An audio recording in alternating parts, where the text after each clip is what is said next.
I'm a big 6'3" police officer. Most people wouldn't look at me and think that I could be a victim of domestic violence. I didn't think I could be either, yet here I am as proof that domestic violence can happen to anyone. I felt ashamed, I felt invisible, and I felt stupid that I'd ended up in this position. But I now know that domestic violence can happen to anyone. It doesn't matter what your job is, how much money you earn, your gender identity, your sexuality, your religion or your cultural background. Domestic violence is here and it's harming our very own LGBTQ friends, family members and work colleagues every day. Up to 1 in 2 LGBTQ people will be in a violent or abusive relationship at some time in their life. 1 in 2.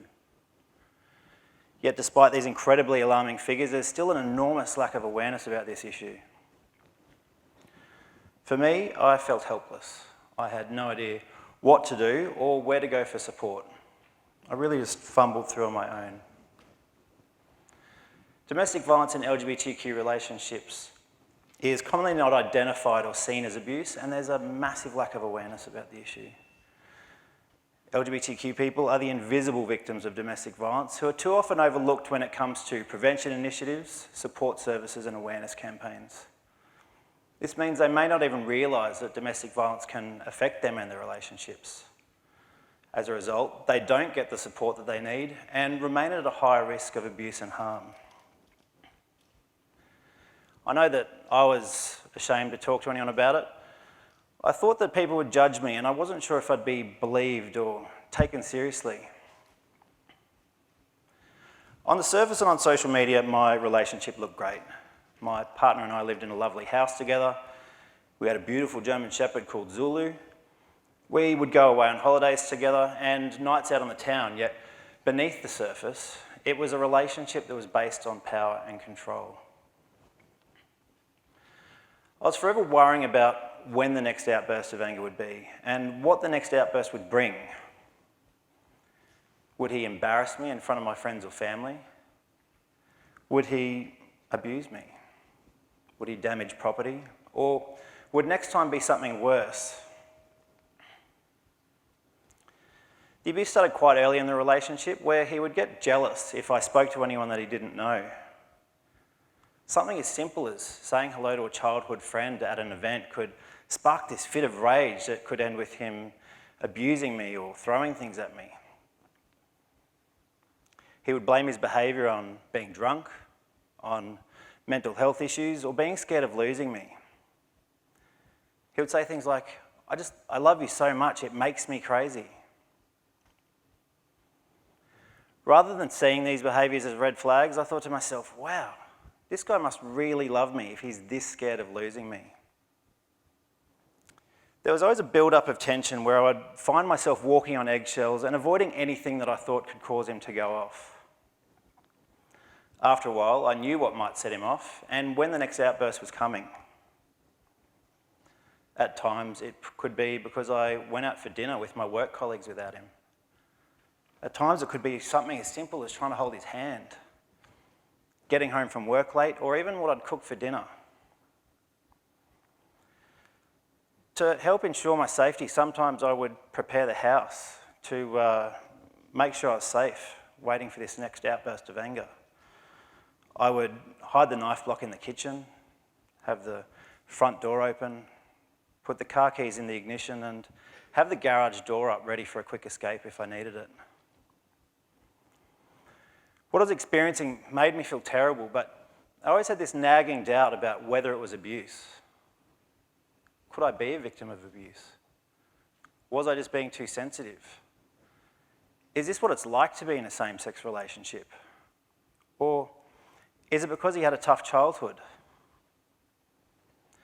I was confused because as a gay man, I didn't really associate myself with someone who could be a victim of domestic violence. One time I recall, I just wanted him to punch me in the face, so I had a clear indicator that it was domestic violence and a specific reason to leave him. Despite this, I still wasn't recognising what I was experiencing as domestic violence. Every time he used abuse or violence, next would come the apologies, the promises to change, and these grand gestures to prove how much you love me.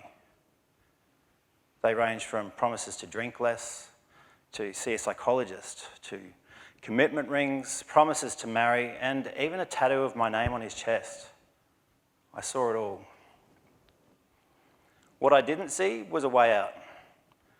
My view of domestic violence was it was something that could only be committed by a man against a woman. I was a big, tough police officer. I felt so ashamed. How could I be a victim of domestic violence? I had a good education, had a good job, and I'm male. What would people say? Would I just be seen as weak and told to man up?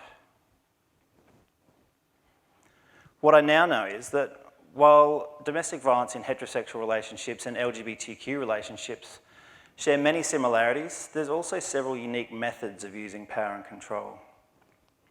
These can include threats to out or reveal a person's sexuality, gender identity, or health status to family, friend, or work colleagues, pressure to conform to a certain sexuality or gender stereotype, ridiculing the other person's expression of gender or sexuality, or isolation from LGBTQ friends, venues, and events. When I searched for support services, I only found services for men using violence against women. This reinforced that belief that I couldn't be a victim. It wasn't until I stumbled upon an LGBTQ domestic violence website and completed a relationship checklist and ticked nearly every box that I realised what I was experiencing was abuse. When we look at support services advertising, government campaigns and news articles, they most often speak about domestic violence being perpetrated by a man against a woman. I found this was an international trend when I travelled the globe as part of a Churchill Fellowship. Over 6 weeks, I visited 6 countries, 8 police departments, and 15 support organisations, researching ways for police to enhance the way that they respond to domestic violence in LGBTQ communities. Studies have found that LGBTQ people are far less likely to reach out to police or support services if they experience domestic violence. Alarmingly, one study indicated that only 1 in 20 victims of domestic violence actually reported the abuse or violence to police.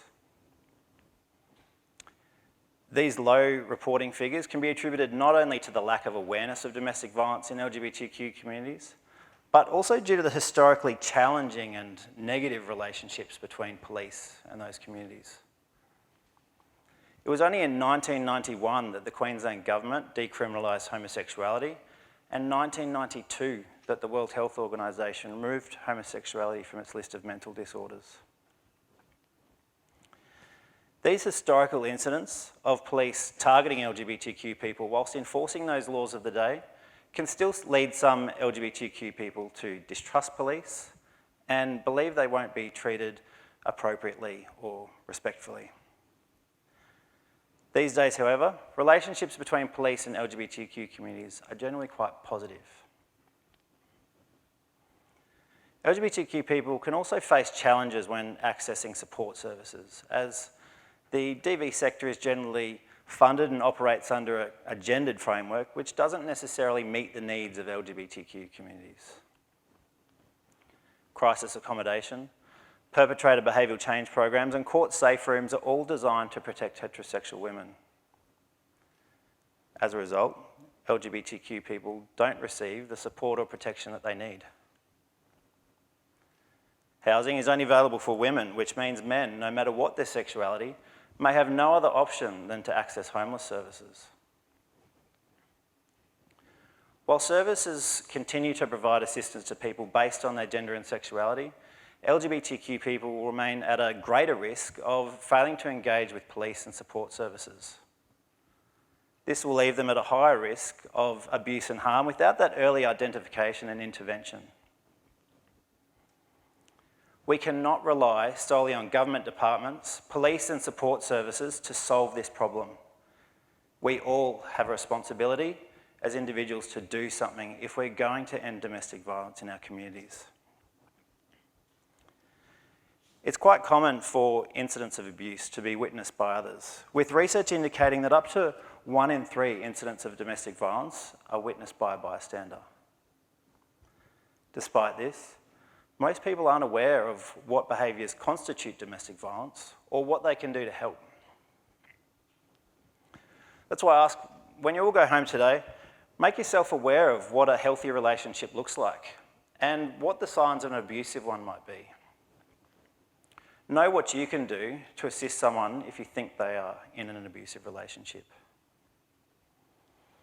Do you know what you could do if a friend or family member's partner was displaying abusive behaviours?